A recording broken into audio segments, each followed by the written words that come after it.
Ang tulay sa Mindanao na ginastusan ng 8 bilyong piso. 2 buwan pa lang kasi mula nang buksan ang Pangil Bay Bridge sa publiko, eto na, sira-sira na po ito. Kita sa mga litrato na lubak-lubak na ng tulay. Ang proyektong ito ay parte ng Build, Build, Build program ng Duterte administration na natapos naman noong Setyembre at pinasinayaan ni Pangulong Bongbong Marcos. Ito ipinagmalaki bilang pinakamahabang tulay sa Mindanao.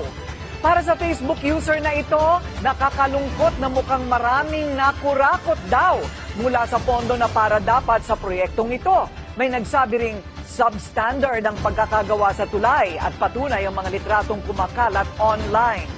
At binigyan naman ng bagong meaning ng social media user na ito ang BBB ng Duterte administration at naging Build, Build, Bleed.